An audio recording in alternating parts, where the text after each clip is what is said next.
So we'll actually give you a sort of a numbing block during the procedure to hopefully help sort of control your pain for the first night of the after the surgery. We'll also send you home with some pain medications that you can take. But typically, I recommend that patients take Tylenol and ibuprofen or another sort of Motrin Advil, sort of around the clock, and we'll write those instructions for you to help sort of control your pain. To reduce swelling, the best thing is to sort of wear supportive underwear as much as possible, as well as sort of putting ice packs on as well, sort of for about 30 minutes at a time. You don't want to leave it on for too long. While you're on the couch, you can put an ice pack on to help with that swelling as well. Really, not much, but just to keep it clean and dry. So I recommend doing at least a daily shower with soap and water, and let the soap and water run over your incisions and then pat them dry.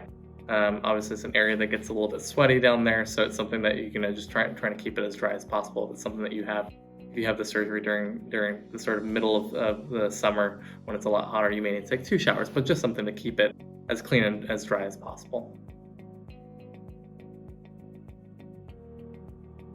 We ask you to pull down on your pump immediately after the procedure. So starting the first night after you leave from the hospital, it'll definitely be uncomfortable because you just had an operation there, but that helps a lot in terms of sort of your recovery period. Having the pump sort of lie in a really good position for you and sort of easy for you to access in the future. Constipation is a huge problem after having any surgery, really, and especially after you start taking some pain medication. So I recommend taking Miralax, which is a sort of a laxative, sort of twice a day, and then we'll give you another stool softener as well, and sort of taking both of those twice a day until you start having sort of looser stools, and then you can back off on those. I always say that it's better to have looser stools than to have constipation after a procedure like this.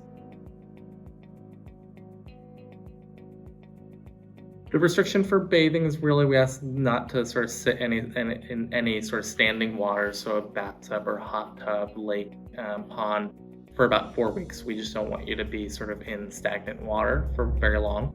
Again, showering is totally recommended. In terms of activity restrictions, no heavy lifting over 10 to 15 pounds, so usually about 2 gallons of milk for about 4 weeks as well. We just don't want you to develop a hernia or sort of any issues with your incisions.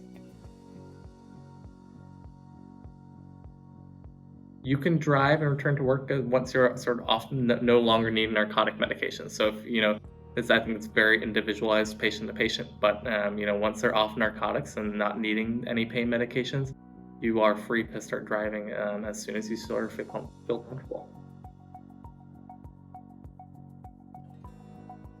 Typical recovery is about 2 to 4 weeks in terms of just having, sort of knowing that you had a surgery there. That doesn't mean that you're going to be in severe pain for that entire time, but something that you'll just sort of, you'll have some aches and pains from the surgery itself for that time.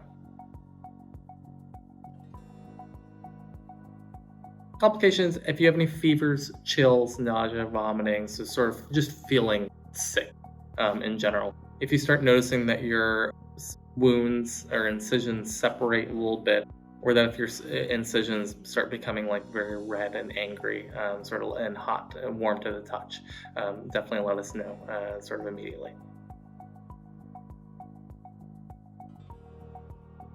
We will make appointments for you at the 2 and 6 week mark after your surgery. The 2 week mark is just to sort of check in on you and make sure that you're doing okay from an incision standpoint, and that your pain is well controlled, and that you're just overall doing okay. And then the 6 week appointment that we'll make will be sort of the time that you'll be able to activate your device, and we'll sort of turn it on and start teaching you how to use it at that point. You can use your device once you see us back in 6 weeks. So once we teach you how to use it and you feel comfortable being able to pump up that device, you are free to use it at that point. Feel free to contact your office and they'll get a hold of me as soon as possible, and I'll get a hold of you and sort of figure out what's going on.